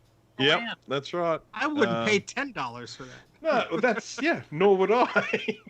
Yeah. And then the other one that I'm going to post is. Wait, what was he smoking? Hold on. We got to go. Okay. This What one. was he I don't know. What do they smoke down This there? one is Bruce? actually, I think, I would actually suggest. Probably the same as what People look gets smoked there. I would suggest they were smoking some serious crack on that one. Yeah. dried Perhaps, yeah. Vegemite. That's what he was. Vegemite. Yeah, There we that's go. That's a good one. That'll do it to you. So we got you smoking Vegemite, right? Vegemite, yep. All right. So the next one, Okay, and here's the next one, which I've just posted into the chat, and I'll be quick with this because I've already done one. So this is a Macintosh Classic with accessories. Those accessories being, a few discs and a couple of manuals, a keyboard, and a mouse. You mean ultra rare accessories? That's pretty. Ultra rare accessories. I should mention, of course, that in his description he says, please note, machine loads up with the installation discs as seen in pictures, and it requires a fresh installation or possibly new hard drive. So, okay, hard Or drive. possibly, yeah, sure. Please note, floppy drive reads discs as shown in the photos. However, we'll have to use a paper clip to eject the disc. So the eject mechanism is gone. So the floppy drive's gone as well. And of course, no mention of this being recapped. And we all know that Macintosh Classics need both the logic board and the analog board recapped. So, there's some cost involved in that as well. And this person's trying it on for size for 750 Australian dollars. So, Thank goodness. yeah. I can tell you right now, I can tell you the best thing about that. I'll pay him $50 US to set the fucking thing on fire. I hate those I'll things. add $5 to that. That is the only Mac Classic machine that I cannot stand. They never should have made that piece of crap. I have to agree You with you. triggered Mike, Bruce. I did own one in the day, and I do have a few in my collection. But the fact that they went to the SE and the SE30, and they had these lovely automatic switching power supplies that went from 120 volt to 240 volt, and then they went back to the Classic with a 4 megabyte cap and a power supply that was, that it was actually wired in as whether it was, sort of 120 volt or 240 volt. It was a ridiculous computer to bring out. So, Yeah. but they sold very well. We had all these, parts because they were hold cheap. on. Yep. That computer probably didn't even sell for that much new. Yeah. I think the best thing in the lot is the documentation. I'll pay a few bucks shipping for that. So Yeah, that HyperCard. I mean, where do you see a HyperCard floppy? I haven't seen one of those ever. I have a stack of. Yeah, I got one. all right. So what were they With the smoking on paper. this one? Okay, the I think they were turns smoking into a kangaroo fine- dung. This is smoking a Tim Tam. So the gear of the floppy disk eject mechanism, that plastic, when it breaks, they put that into a powder and they put that. Maybe that's what it is. That's why it doesn't work anymore. I'm still sticking with kangaroo. Aphrodisiac, I'm still sticking with kangaroo dung. So we have a couple of Australian only biscuits out here, little cookies. We've got the Tim Tams is a chocolate one, and the other one is an iced Vovo. And I'm going to say that he's ground up an iced Vovo and he's smoking that. So yeah. Sounds about right. Holy cow. All right, and the last one of the evening. This is Jay, so I'll throw this over to Jay, and there it is right there in the link. Yeah. This is I believe when I checked, the seller is in the U.S., but definitely has access to some of Amsterdam's finest homegrown. This is an iPhone 4S sealed in a package for the $1 million. What? Yes. $1 it's Verizon, which is garbage. $1 So if it was AT&T, maybe 500,000, but Verizon, new. Well, it's a 4S too. It's not even the 4. Yeah. And So, no have or best And offer. and the only and we were talking about this before the show with Jay and I said the only iPhone 4 that would be even come close to that would be the one that was lost in the bar that day The that prototype, yeah. Engadget got a hold of. I don't even think the prototype would be worth that kind of No, money. the one that No. was lost in the bar. That's the famous one because that's the Yeah, one. that's when Yeah. I don't even think that would be worth $1 million. No, but that's the I only think one someone that's close has to that. it. Actually, I think I saw it it. would have been worth $1 million back in what year did the iPhone 4 come out? Yeah. 12. Somebody, That some probably would have stupid been worth would it pay then. Now it's just a glorified iPod. Yeah, but look at the packaging on that. That's not original sealing. Apple doesn't have that sloppy of a heat seal on that. Well, somebody- you'll be able to Apple- find out once you buy it. That's probably a rock in there or something. Yeah, because But- Apple does not use heat shrink. Even at that time, they used the fold over plastic shield, on the outside of it. They don't use a heat shrink on that. Actually, they did that's because not- when I bought mine my got heat shrink. yeah, mine was heat shrink. Yeah. On the 4? Uh-huh. On the 4 was the heat shrink? Yep. Oh yeah, mine. I still have Yeah. mine with the heat shrink on the top. Yeah. Oh, They didn't okay. start that until I It says think around the collectible item. 6 or 6S is when they Yeah. started it. Okay. Well, then I'm wrong. Which is like, oh, it must be true. It's in the description. 2 Collectible item. exclamation 2 marks. exclamation marks. Yeah. So, So yeah, I think he's definitely smoking some of Amsterdam's finest, but it could be a cocktail of multiple things. I think he's got I it would say laced it's a with something cocktail, else. multiple. I would say whatever he's smoking, it was laced. Yeah. My question know. is, how did they get the top of the line 64 gig 4S and it was never used? I don't know. It's possible. Some company bought it and just. Dude, left there's it in still the- people out there that have the original iPhone that's never been used. I mean, it's in a box. I mean, There's people with classic Macs that I'm like, oh yeah, my dad bought it or he got it from a company, and there was one on Facebook. Someone was selling it. It was Well, like a classic. I don't know or if you classic remember in the box. what's her name? Justine, when she unboxed that clamshell, it was brand new. Yeah. Oh man, You know. Yeah.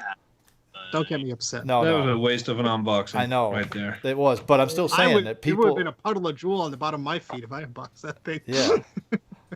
Yeah, well, we actually know what we're unboxing. We're not a couple of idiots. Yeah, exactly. Yeah. So Is this a power book? Oh, it says iBook on the box, but I think it's a power book. Though I like on the back of the phone, if you read, I have to admit, even though as much as I hate the price, it's great to see where it says requirements: wireless service plan, Apple ID required for some features, internet access, syncing with iTunes on a Mac or PC requires iTunes 10.5 or later. I love that. It still says that on there. Yeah. That's wonderful.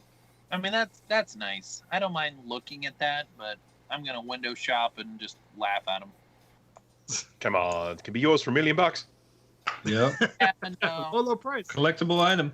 also That would Matt's take- Matt's Tech goes Snazzy Labs unboxed a sealed iMac. Well, duh, those are like I'm a dozen. G3. okay. It says iMac. Okay, a G3. I mean, okay, that's different. It's still an iMac. But I was thinking more of like the thin iMacs that we have now. Ah, Yeah. Don't be hating on IMAX. So, all right. So that's all we have for what were they smoking tonight. So guys, if you guys come across anything, we have a Discord channel for suggestions for what were they smoking, and if we use it, we'll mention you on the show here. So go ahead and put your suggestions in there. Make sure that they're good though. Okay, and it has to be Mac related or Apple related, should I say? It could be. Yeah, it could be old computer. Yeah. Hey, I found an iPhone 4 for $800.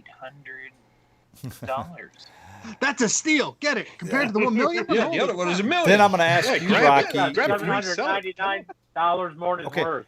Here's one other thing we got to contemplate too. the purchasers of these things, what were they smoking? I like that. I Pretty think damn good. They were probably local pickups and inhaling the fumes of the buyer. Ah, They got too close. Yeah. They wanted to try before they bought. yeah. All right, so we're going to switch over to Steve now and go to your archive adventure. Okay, cool. So I had this folder that was given to me probably 7, 8, maybe almost 10 years ago. And this is a Newton message pad press folder. And what's neat is this folder was given out to attendees at, I believe it was the Macworld Boston event in Boston in the United States. And this is from July of 1993. And what's cool is, so this is a press folder. It has, a bunch of documents and stuff like that. It even has these little transparencies. Exactly. So for those of you who are too young to understand what the heck 35 millimeter slides. These are slides. So there's, you can see. Hey, it looks like Rocky. Wait, how did you get there? Basically, these are like if you don't know what these are, but you're old enough to understand what film is, these are basically a positive version of a photograph's negative. And these were the analog way of sharing high resolution photographs. So essentially, these I could scan them and get a real nice picture of them. But essentially, this folder is full of goodies. There are press releases. This says First Newton, the message pad hits the market. This is dated July 30th, 1993. There are all sorts of goodies in here, and I've scanned all of these in, and I will slowly be posting them on the Internet Archive. But what I already posted there today, and I'm going to be pasting the link in here, and I'll answer your question, Ben, in 1 second about the slides. What I did scan in was this, and so I just put the link in the chat there. And so this is a technology booklet that they included, and it's 20 pages. But what's really cool about this is they have some concepts of like where they think the future of the Newton will go. And one's like a wrist laptop type, PDA, whatever you want to call it. Some really cool stuff that they were just messing around with. And there's stuff about like how the intelligence technology works, how the handwriting works. They have a lot of technical diagrams. You mean the handwriting that didn't work? No, it did work in the 2.0 version of the software, but by then they axed it, so nobody really experienced that. Everyone just likes to laugh at the first version. So this has been scanned. I will be putting all of them up on archive.org, and I'll be tweeting about them. Those slides have a few different images on them. There are 5 in total. 3 are of just the Newton. One has it in just a standalone. One is it with accessories. One's it in a bag. And then there are 2 like staged photos of people using them. So there's like business guy A and business guy B, and they're like, I have the Newton. And then there's one lady just like writing with it. So they're really cool. They're really neat. And I'm happy I was able to scan this in. I shared it with some people of a Newton group on Facebook, and everyone was all excited over it. So I did do a video on a similar folder I have for a 660 AV and a Quadra 840 AV. I didn't scan those items in yet, and I'm very delayed on that, but I will try and do that. So that's my. I was gonna read the PDF and geek out with you, but in typical archive.org fashion, I'm downloading at 5 kilobytes per second. So I'll have to just witness uploaded it later. I uploaded it while we were doing the What Were They Smoking, because I realized it's been sitting on my desktop. I didn't upload it, so I'm sure it hasn't propagated to any of their servers yet. But yeah, the preview isn't even up there, so just let it sit. You'll be fine. Yep. All right. I put them on Wired though, so you good. Ooh, nice. All right, guys. So last thing before we sign off tonight is our shameless self-promotion. We're going to go through this real quick, guys. So just real quick, what are you guys doing? We'll start off with Rocky. Well, tonight I'm going to unbox these bad boys, and that's pretty much it because I'm working a lot, and I'll be in Texas around late May. So, all right, Jay, what about you? Tell us about this new thing that's hanging in frame there. Microphone. Yeah, because I didn't have a chance to win a Yeti microphone at the rigged giveaway from David. Wasn't really rigged, but I'm going to keep saying it. I needed a better microphone than this piece of crap I had here. Not just for Maciac podcast, but also because I wanted to start doing voiceovers and record some other clips with proper audio. I needed a good microphone. So my dear wife got me this for my birthday. Oh, And now I should be good to go for the next forever. Until it breaks, right? so USB doesn't work no more. Yeah, right. As for projects, I got some G3 related stuff coming up, and that's about it. All right, Mike, how about you? I don't know. What am I doing this weekend, Steve? I don't know. Not. My doors are closed. That's right, he's in quarantine. So then I'm not doing. I guess I'm not doing anything then. We could hang out virtually. There we go. I'm ripping out electrical stuff. I can't do anything fun. All right, myself, I don't have much of anything planned. I'm just going to be doing some racing and stuff. I still got to finish up my open core stuff and put it up on Maciac.com. Really? It's about time. Yeah, I still got to finish that up. So Jay can actually go and try it. So, Steve. You're not the only one. Yep, Steve, what do you got going on? So was it yesterday or day before, I started recapping this Macintosh Classic 2 board, which is, it's horrible looking. And so got the caps all off there. It needs a good cleaning. I might be able to purchase an ultrasonic cleaner soon. Yeah. So thank you, Patreon friends. And it's got friends, so I got more to do once fun. that one's done. Yeah, yeah. So yay! Please help. That's it, I think is. Yeah, I'm really like knee deep in editing stuff, and I'm like, oh, I'll just do one live stream, and I'm like, all right, great, now I'm hooked again. So 8 hours later. exactly. We'll see how that goes. Yep. And last but not least, Bruce, what do you got going on? Well, I've had a whole bunch of people contact me looking for recapping, so I've got a whole stack of recapping live streams coming. And one of my really nice customers, quick hello to Tristan Merritt, he donated this to me. This is a Quadra 900 logic board. And as you can see, it's not going to fit in my ultrasonic cleaner. But it's got a little bit of battery damage. I do believe it's going to be completely and totally restorable. I have no power supply, I have no case. I am planning on creating a sort of Franken Mac using this board and another case and another power supply and seeing how that goes. So that's going to be coming up in a live stream as well. Ah, cool. Nice. I'll be watching that. All right, guys. So we've come to the end of the show tonight. Just remember, guys, we do have a Discord. You can come join us on Discord, and Rocky is going to be on there live streaming. Possibly, I don't know what channel you're going to be in. What channel are you going to be in there, Rocky? Whatever the general one is. I don't remember. It's going to be a voice channel, right? Yes. Yeah. And because Discord now does video, I will be videoing it. Yep. All right. So make sure you guys go and join us on Discord there and join in the fun. Just remember what we talked about tonight about the etiquette thing. Make sure you keep that in mind when you post stuff on there. Also, make sure you like and like this video. I only see 15 likes. Even if you didn't. Yeah, even if you Just didn't. like it. Just like Yeah. it. Like it. Just like Make sure you hit that subscribe button. Also, make sure you hit that bell icon and select all notifications. We only go on live once a week, so therefore you're only going to get one alert a week. In fact, I don't even think I got my alert this time for this one, so I think YouTube is kind of messing up again. So I've been getting them. I also think that you put the link activated on YouTube a little close to showtime. No, it doesn't matter. It usually will. When I hit that live button, it's usually when I get the alert. So I usually get it a half hour before. yeah. So there you go. Make sure you get. Yeah, I got it.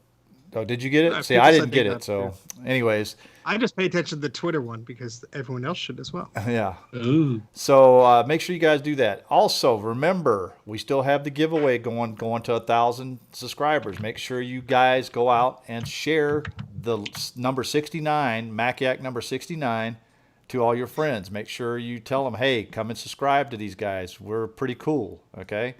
So We're really cool. exactly. We're Please. really And, cool. and And if a MacBook is way too fancy for you, Mike from Mike's Mac Shack is also giving away an iBook. Yeah, So go to from his channel. Wait, That's right. he's giving away an iBook? Hold on, I need to go get in on that. Yeah. Exactly. And just remember, Rocky's throwing in a $50 game from Steam. So that's also, and we won't do that until we hit 1,000 subscribers, guys.